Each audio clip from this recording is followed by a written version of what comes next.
जी hello दोस्तों, मैं हूं कमर चीमा। उम्मीद है आप लोग ठीक होंगे। दोस्तों, इस वक्त शोर मच गया है कि भारत की जो इकॉनमी है वो $4 ट्रिलियन के करीब है। गो के भारत के जो ऑफिशियल्स हैं, यानी कि सरकारी तौर पे इस चीज़ को नहीं तस्लीम किया गया, लेकिन ये कहा जा रहा है कि बिल्कुल they are on the edge, on the verge जिसे कहते हैं ना। सो हम जिसको $4 ट्रिलियन की इकॉनमी समझेंगे, बिकॉज वो क्लोज हैं बहुत ज़्यादा। क्वेश्चन ये आता है कि इंडिया तो $4 ट्रिलियन की इकॉनमी होगा, क्या हम 400 अरब डॉलर की भी हो सकते हैं? इस वक्त दुनिया की जो सबसे तेज तरीन इकॉनमी समझी जा रही है वो तो इंडिया की समझी जा रही है। चाइना की इकॉनमी भी जो है वो स्लो होती जा रही है। ये जो क्वेश्चन है ये बड़े इम्पोर्टेंट है। हमें इस सवाल को समझना है कि हम कहाँ पे हैं। हम समझते थे जनाब के जो हमारा जो चाइना की जो पाकिस्तान इकोनॉमिक कॉरिडोर है, जिसे वो कहते हैं ना, कमाल कर देगा यहाँ पे, गेम चेंजर। पता है आपको, फिर हम वो बड़े बड़े लफ्ज इस्तेमाल करते तो स्किंट नहीं ना लाते ऐसी। ठीक है जी। कहा जाता है कि अब इंडिया की जो इकॉनमी है, जो नॉमिनल जीडीपी ग्रोथ रेट है, वो 10% से ज़्यादा है। ठीक है जी, बजट एस्टिमेट्स के मुताबिक 3.78 ट्रिलियन के करीब है। अब कहा जा रहा है कि अगले फिस्कल ईयर में इंडिया की इकॉनमी जो है जीडीपी 4.2 ट्रिलियन पे चली जाएगी, एज पर दी आईएमएफ डाटा। आईएमएफ डाटा के मुताबिक इंडिया की जो इकोनॉमी है that will cross $4.2 trillion. Mean while जो है ये एक जिसे कहते हैं ना, जापान को तो वो जारी बात है 2-3 साल में क्रॉस कर जाएगा। मुझे तो लगता है ज़ाती तौर पे कि ये पहले ही क्रॉस कर जाएंगी। उसकी वजह ये है कि अभी तो अगले दिन की तो बात है, $3 ट्रिलियन की इकॉनमी थी। ठीक है, जापान चौथी बड़ी इकॉनमी है। और कुछ साल लगेंगे तो जर्मनी को ये क्रॉस कर जाएंगे। सो आई आई आई फाइंड इट कि ये जल्दी क्रॉस कर जाएंगे। सो इट मीन्स वही पॉलिटिकल स्टेबिलिटी है। एवरेज जो ग्रोथ रेट है 9% से ज़्यादा होगा। और 2027 अगले ये जो, अगर मोदी साहब ये इलेक्शन जीत जाते हैं तो ये जो 15 साल नरेंद्र मोदी को मिलेंगे, दैट इज दिस इज वो हम कहते हैं ना, ये 15 साल, 15 years of stability, 15 years of economic growth. आप जितनी मर्जी गालियां निकालें और फलाना है टमकाना है, कश्मीर में ऐसे कर दिया, उसने वैसे कर दिया, पीपल लुक इट कि इसने अपने लोगों के लिए क्या किया। अपने लोगों के लिए किया, लोग उसी तरह बात करते हैं ना। लोगों को इस चीज़ से तो कोई गर्ज नहीं है ना कि पायन ਤੁਹਾਡੀਆਂ ਗੱਲਾਂ ना मनिया ने कि नहीं मनिया, होता ही है ना। तो ये चीज़ जो है इस हवाले से मुझे तो खटकती है कि हमारी इकॉनमी जो है वो कहाँ पे जाएगी और किधर, जो जिसे कहते हैं ना, हम कहाँ पे जाके खड़े होंगे। और अगर हम $400 बिलियन, हम थोड़ा सी हमारी इकॉनमी बढ़ती है और जीडीपी बढ़ती है, तो साथ ही वो जिसे कहते हैं ना, हमारे पैसे की डीवैल्यूएशन हो जाती है, फिर थल्ले आ जाते हैं। ठीक है जी।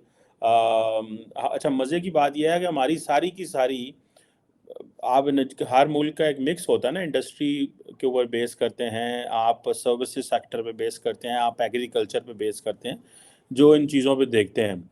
और हमारी जो एग्रीकल्चर है, मेरा ख्याल है वो 20-25% जो जीडीपी है वो इससे आता है। ठीक है जी। परसेंट जो है, और बड़ी सपोर्ट मिलती है। लेकिन मज़े की बात ये है, यहाँ पे कोई बंदा टैक्स ही नहीं देता इस सेक्टर में। ठीक है जी। तो बाकी जो जगह हैं वहाँ पे तो ऑनलाइन सारा होता है, ये सारा खाता है। ये जो अमीर लोग हैं, ताकतवर लोग हैं, वो कहते हैं हम क्यों टैक्स दें, हमें हुकूमत क्या देती है। सो हम तो उसको टैक्स वो नेट में नहीं आते वो। ये जिसे कहते हैं ना, ये चीज़ जो है, ये मुझे मुझे ये चीज़ खटकती है कि हमारे जो अमरा हैं, अमीर लोग हैं, वो ये कहते हैं कि हमने टैक्स नहीं देना। ठीक है, आपने जो करना है कर लें, जैसे आपको मुनासिब लगता है आप कर लें। और ये सारे, ये पावरफुल लोग हैं, हुकूमतों में आते हैं, हुकूमतों में आके पावर ग्रुप बनते हैं, आके प्रेशर ग्रुप बनते हैं। सियासी जमातों के पास इतनी वो नहीं है, जिसे बोलते हैं, अगर ये जो इनको हम पाकिस्तान में कहते हैं विनिंग हॉर्सेस, या इनको हम बोलते हैं कि ये आपकी जो इलेक्टेबल्स हैं, ये पावर में आते हैं, ये एक साथ पार्टी का साथ देते हैं। जब वो पार्टी कोई ऐसा फैसला करे जो इनके इंटरेस्ट के खिलाफ होता है, ये उस पार्टी को हिला देते हैं और फिर वो मारे जाते हैं। वो कहते हैं यार अगर हमने इनको नाराज़ कर दिया तो हम किधर जाएंगे। तो ये क्वेश्चन जो है ये बड़ा तगड़ा सवाल है कि हम क्या इनके आगे इसी तरह झुकते रहेंगे, इनके ही प्रेशर में रहेंगे और कुछ कर पाएंगे कि नहीं कर पाएंगे। इंडिया के अंदर क्या उनको इस तरह की चीज़ें करनी पड़ती है। हम चाइना के जिस तरह डेट ट्रैप के अंदर हैं, ठीक है जी, $25 बिलियन का आपका पास लोन है। लोग $30 बिलियन के करीब कहते हैं, लेकिन सी पैक लोन चले इतना कर लें है। तो ये सारी की सारी जो डेट ट्रैप है, अब वो चाइनीज़ हमसे नाराज़ हो रहे हैं कि जी आपने सऊदीज़ को क्यों इतनी अहमियत दी हुई है। अब हम एक तरफ जाएं तो दूसरी तरफ नाराज़ हो जाती है, दूसरी तरफ जाएं तो तीसरी तरफ नाराज़ हो जाती है। इंडिया को ये एडवांटेज है स्ट्रेटेजिक ऑटोनॉमी का, ये एडवांटेज स्ट्रेटेजिक ऑटोनॉमी का इंडिया को बहुत ज़्यादा है, बहुत ज़्यादा एडवांटेज है। हमें ये एडवांटेज नहीं है बिल्कुल। और इंडिया ने जैसे ही उनकी इकॉनमी बेहतर होनी शुरू हुई, उन्होंने हर चीज़ क्लेम करनी शुरू कर दी। अब वो कहते हैं जी कि हम अगर आप हिस्ट्री में देखें जो वो बातें करते हैं इंडियंस, वो कहते हैं अगर आप हिस्ट्री में चले जाएं तो हम 1700 साल से जो है हमारा इंडिया बड़ी इकॉनमी रही है। हमारा 30-35% हिस्सा था दुनिया की जीडीपी में, ठीक है जी। और ये आप देखें, ये they can claim it because now they are doing a lot. और वो कहते हैं जी ये जो आज चाइना ने सिल्क रूट शुरू किया है, हम तो बहुत पहले इसको ये कर चुके थे ये चीज़ें। सो आप और फिर बीच में वो सारा ब्रिटिश ईरा और मुगल ईरा को गिनते हैं कि वो उन्होंने कैसे हमारे लिए मामलात ख़राब किए और सारा। और फिर वो जो जैसे पोस्ट लिबरलाइजेशन पीरियड है 1991 के बाद, उसमें वो कहते हैं जी कि हमारी जो ट्रेडिंग है वो कैसे गल्फ से शुरू हुई, ऑयल प्राइसेस और ये सारा। फिर जैसे वो कहते हैं ना आईएमएफ से लोन लिया और फिर चीज़ें डी रेगुलेट की और फिर उन्होंने उसके बाद एक प्रॉपर ग्रोथ शुरू कर ली। हमारे पास ये है कि हमारे पास ग्रोथ कोई नहीं होती। वो शुरू हो गए 90s में, जिसे कहते हैं ना सन 1991 के बाद वो ऐसे उनकी तरक्की हुई है, ऐसे तरक्की हुई है इंडिया की, वो खलोते ही नहीं किधरे, ठीक है। और हम जो है कभी इधर डिक्टेटर आ रहा है, डिक्टेटर जा रहा है, क्या हो रहा है, क्या हो रहा है, क्या नहीं हो रहा, तो हम इन चीज़ों में फंसे रहे। अब इंडिया जो है 2000 जब 22 आया, तो आप देखें कि इंडिया के इस वक्त बड़े 10 ट्रेडिंग पार्टनर्स कौन से हैं। यूएसए है, चाइना है, यूएई है, सऊदी अरेबिया है, रशिया है, जर्मनी है, Hong Kong, Indonesia, south Korea, Malaysia. इनमें देखें ना, मलेशिया को ले लें, इंडोनेशिया को ले लें, सऊदी अरेबिया को ले लें, यूएई को ले लें, ये चार तो बड़े इस्लामिक कंट्री हैं जो हमारे हम बड़े जिनके बनते थे लीडर, वो चारों तो इंडिया के बड़े ट्रेडिंग पार्टनर हैं। चाइना आपका बड़ा यार है लेकिन सेकेंड लार्जेस्ट बड़ा ट्रेडिंग पार्टनर है, $125 अरब की ट्रेड है। अमेरिका की 191-92 अरब की ट्रेड है। सऊदी अरेबिया 50-51 अरब की बायलैटरल ट्रेड है। यूएई की वो अगले कुछ सालों में $100 अरब ट्रेड होने जा रही है। एंड देन रशिया के साथ अभी उन्होंने कुछ 40-42 अरब का उन्होंने तेल लिया, जर्मनी, हांगकांग। अब आप इमेजिन करें ना किस तरह वो 10 ये जो बड़े मुल्क हैं उनके ये बड़े ट्रेडिंग पार्टनर हैं, ठीक है जी। इंडिया का जो सर्विस सेक्टर है वो 50% जीडीपी वो वहाँ से कमा रहे हैं। सारी मिडिल क्लास लड़के लड़कियां थे जिन्होंने काम करना शुरू कर दिया। अच्छा, एग्रीकल्चर पूरी दुनिया में ज़्यादा लेबर को खपाता है क्योंकि सारी हमारे इलाकों में, इंडिया पाकिस्तान में ज़्यादा जो आबादी है वो तो विलेज पे में ज़्यादा है, गाँव में ज़्यादा है, ठीक है जी। तो वो देता है। इंडस्ट्रियल सेक्टर भी ठीक है, तगड़ा है उनका, लेकिन उस तरह अभी इतना तगड़ा नहीं है जितना जिसे कहते हैं ना होना चाहिए। 65% नॉर्मली मेरा ख्याल है इंडिया की पॉपुलेशन 65-70% जो है वो रूरल बेस्ड है, ठीक है जी। जो कि 50% आपकी इंडिया की जीडीपी को सपोर्ट करती है। हमारी जितनी रूरल है फ़र्क है, वो कोई टैक्स ही नहीं देते, कुछ भी नहीं देते। 550 अरब से ज़्यादा उनके पास फॉरेन एक्सचेंज रिजर्व पड़ा है, हमारे पास 6-7-8 अरब है। हमारे पास अभी फॉरेन जो हमारा पैसा था, जो हमारे पास पैसा था वो सारे का सारा पैसा गायब होना शुरू हो गया है बिकॉज हमारे पास आईएमएफ की डील आनी है। हम इंपोर्ट करते जा रहे हैं, पैसा आईएमएफ का आया नहीं है अभी, आ जाएगा, लेकिन वो हमें नुकसान देता है। नुकसान वो किस तरह हमें देता है कि जब आपकी स्पेकुलेशंस होती हैं, अनसर्टेनिटी होती है, मैक्रो इकोनॉमिक इंडिकेटर ठीक नहीं होते, तो आप मार्केट से लूज़ कर जाते हैं। सो ये चीज़ें जो हैं वो उनको बड़ा इस चीज़ का एडवांटेज है भाई, उनके पास $550 अरब पड़ा हुआ है, $550 अरब पड़ा हुआ।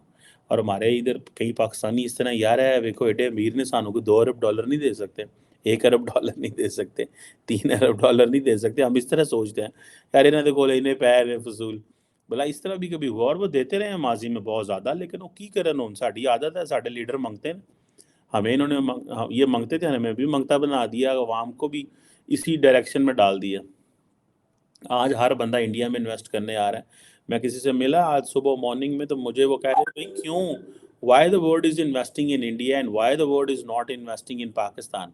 इट्स बेसिकली ये वो सारे का सारा एक अंडरस्टैंडिंग है, उनको पता है यार वहाँ पे पैसा लगाएंगे तो खुद ही उछालेगी मार्केट, रिटर्न ओवर इन्वेस्टमेंट बड़ा हाई है।